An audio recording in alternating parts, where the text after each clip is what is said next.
आलोक शर्मा जी, जिस तरीके से मेहुल चौकसी का केस सामने आया और जैसा लगता है कि शायद उसका प्रत्यर्पण हो जाए, आपको नहीं लगता मोदी जी ने जो वादा किया था कि भगोड़ों को वापस लाया जाएगा, उसको पूरा करने की दिशा में एक कदम आगे बढ़ गए हैं?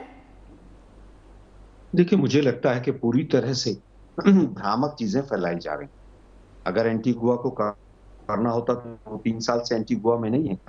अगर मोदी जी को अपना वादा पूरा करना होता तो मेहुल भाई को वो 2018 में जब गया था, तो उससे पहले क्यों नहीं रोक लिया उसको? जब उसने यहाँ की सिटीजनशिप को सरेंडर किया, अपना पासपोर्ट भी सरेंडर किया, उस समय पर क्यों नहीं रोक लिया मेहुल भाई को मोदी जी ने? मुझे लगता है कि जब तक मोदी जी नहीं चाहेंगे, तब तक वो नहीं आएगा। और अभी चुनाव नहीं है कोई 4-6 महीने, तो अभी तो बिल्कुल कोई चांस मुझे नज़र नहीं आ रहा है। आप बार-बार कह रहे हैं कि साहब डिपोर्टेशन का तो केस ही नहीं है वहाँ पर। वकील साहब बैठे हैं उनके, हमारी 47 देशों के साथ ट्रीटी है, 11 देशों के साथ उसका एक्स्ट्राडिशन का एग्रीमेंट है। ये दोनों ही चीजें हैं, ना एंटीगुआ के साथ है, ना डोमिनिका के साथ है। अगर मोदी जी को उसको लाना होता तो ये ट्रीटी की जाती, देश के साथ नहीं की गई।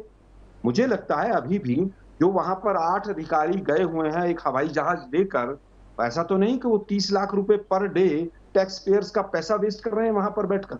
वकील साहब बेहतर बता सकते हैं, उनके वकील हैं। मैं पॉलिटिकल एंगल से कह सकता हूं, अगर मोदी जी को वादा पूरा करना होता तो यही मेहुल भाई के खिलाफ 7 मई 2015 को पीएमओ में कंप्लेंट गई थी। क्यों नहीं एक्शन हुआ? 20/7/2016 को फिर गई कंप्लेंट, 29/7/2016 को एमईए में कंप्लेंट गई और उसके बाद सारी प्रक्रिया पूरी होती है और उसके बाद वो बाहर चला जाता है छोड़ के। वो जनवरी में गया है, फरवरी में केस रजिस्टर होता है। अगर 16 में ही 15 में अगर केस रजिस्टर होता तो क्या उसको नहीं रोका जा सकता था? मुझे लगता है पूरी तरह से मोदी सरकार उसके साथ मिली हुई है। मिली भगत के साथ बड़े-बड़े लोगों ने रास्ता बताया है कि वहां उस देश में जाओ और उसके बाद आप वहां पर रहो और ये कानूनी कार्रवाई करो। आप बताइए, वकील साहब उनके बैठे हुए हैं यहाँ पर, वहां पर जो केस है, वो केस क्या है? आपने कहा हाई कोर्ट में नहीं है साहब, डोमिनिका के सुप्रीम कोर्ट में है, पहली चीज।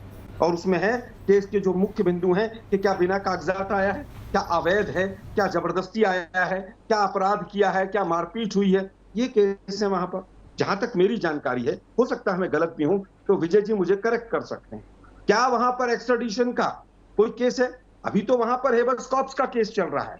लेकिन दुर्भाग्य ये है कि ये सरकार पूरी तरह से, चाहे वो विजय माल्या का केस हो, सीबीआई से लुकआउट नोटिस को उठवाने का केस हो, ये पूरी तरह से मिली हुई है। दाऊद के परिवार के लोग हिंदुस्तान में आते हैं मोदी जी के प्रधानमंत्री बनने के बाद, अपनी प्रॉपर्टियां बेचते हैं और वापस चले जाते हैं बॉम्बे से।